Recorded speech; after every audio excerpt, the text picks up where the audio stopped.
Hello student, जैसा कि आप सबको पता है 10वीं बोर्ड में सामाजिक विज्ञान का पेपर हुआ 17/3/2025 को। उसी के मॉडल आंसर में सेट ए का चर्चा करते हैं।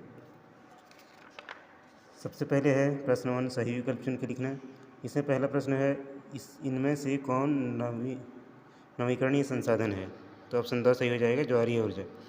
दूसरा, जीडीपी का क्या अर्थ है? तो उसका ऑप्शन ब सही हो जाएगा, सकल घरेलू उत्पाद। भारत में कितने प्रतिशत भाग मैदानी हैं? इसका ऑप्शन ब सही हो जाएगा, 43%। अगला क्वेश्चन है, रूस की क्रांति का वर्ष? तो सी सही हो जाएगा, ऑप्शन 1917। पांचवा क्वेश्चन है, बैंकों को राष्ट्रीयकरण किया गया?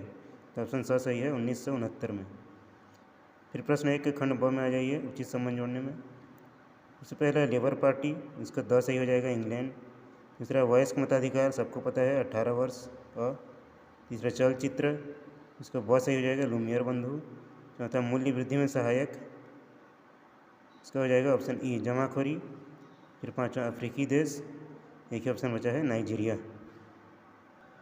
अब खंड 100 में आ जाइए, रिक्त स्थानों की पूर्ति कीजिए। तो सबसे पहला, उत्तरी वियतनाम की राजधानी जो है वो हनोई है। फिर दूसरा है, खालिस्तान पहले ही दे दे तो रूसी क्रांति पहली क्रांति है जो समाजवादी आदर्शों पर आधारित थी। तीसरा, भारत का सबसे बड़ा बॉक्साइट उत्पादक राज्य उड़ीसा है। भिलाई स्टील प्लांट दुर्ग जिले में स्थित है। और बजट की अवधि जो है 1 वर्ष की होती है। तो सेट ए का इतना ही ऑप्शनल क्वेश्चन का मॉडल आंसर था, मिला के कमेंट करिएगा। Thank you. अब आ जाते हैं सेट बी में, इसके वस्तुनिष्ठ प्रश्नों की चर्चा करते हैं। सबसे पहला है, सही विकल्प चुन कर लिखना। सामाजिक विज्ञान सेट बी, कक्षा 10वीं, सीजी बोर्ड। पहला, जैविक संसाधन है तो पहला ऑप्शन हो जाएगा मछली। दूसरा, थार मरुस्थल में पाई जाती है, इसका ब हो जाएगा, शुष्क मृदा। तीसरा है, महिलाओं की बेहतर शिक्षा का उपाय है, तो ऑप्शन द से हो जाएगा, उपयुक्त सभी। इसके बाद अगला क्वेश्चन है, बोल्शेविक क्रांति का संबंध किस देश से था? तो ऑप्शन द से हो जाएगा, रूस। पांचवा है, सिक्के के लिए प्रयोग किया गया, तो ऑप्शन अ सही हो जाएगा, धातु का प्रयोग किया गया। फिर आ जाइए खंड ब में, उचित संबंध जोड़िए। पहला है नियमगिरी, इसका ऑप्शन सी हो जाएगा, बॉक्साइट। दूसरा, मीडिया से हानि, और ऑप्शन है दुष्प्रचार। तीसरा, अदृश्य भूख, द शारीरिक कमजोरी।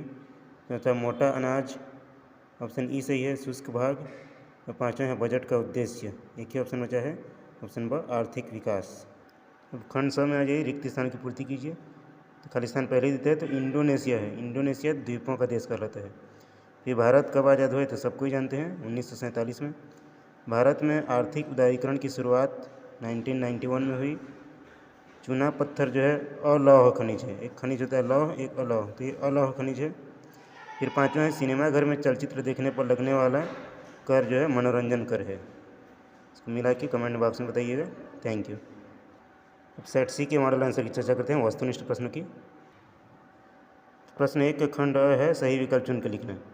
तो पहला, अजैविक संसाधन है, तो ऑप्शन स सही हो जाएगा, भूमि। दूसरा, उद्योगों के लिए उपयुक्त भूमि है, ऑप्शन ब सही है, बंजर भूमि।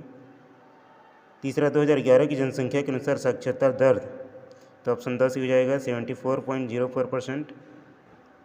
अगला है, अक्टूबर 1917 के पहले रूस का शासक था, तो ऑप्शन स जार निकोलस द्वितीय। पांचवा है, भारतीय रिजर्व बैंक का मुख्यालय कहाँ है? ब मुंबई में। फिर खंड ब में आ जाइए, उचित संबंध जोड़िए। पहला है मजदूरों का रिकॉर्ड, तो उसको कहा जाता है मास्टर रोल। दूसरा है ट्रेड यूनियन संगठन, इसका अ सही हो जाएगा, 1920। तीसरा, टेलीविज़न, ऑप्शन ब जे एल बेयर्ड। चौथा, बफर स्टॉक, ऑप्शन ई, खाद्यान्न। पांचवा है शीत युद्ध की समाप्ति, उसका एक ही ऑप्शन बचा है, द 1991। सेट सी के खंड 100 में आ जाइए, पार्ट सी में, रिक्त स्थानों की पूर्ति कीजिए। तो पहला है, सोवियत संघ के विघटन के बाद रूस के राष्ट्रपति कौन थे? Boris Yeltsin. दूसरा है, शीत युद्ध का संबंध जो है अमेरिका एवं रूस देशों से था। तीसरा है, मानव द्वारा प्रयोग की जाने वाली पहली धातु कौन सी थी? तांबा। चौथा, परमाणु खनिज के लिए प्रसिद्ध खनिज यूरेनियम एवं थोरियम है। लास्ट क्वेश्चन है, केंद्रीय बजट जो है संसद में पारित किया जाता है। तो ABC तीनों सेट का मॉडल आंसर था, वस्तुनिष्ठ प्रश्नों का। मिला के कमेंट बताइएगा किसका कितना सही हुआ। Thank you.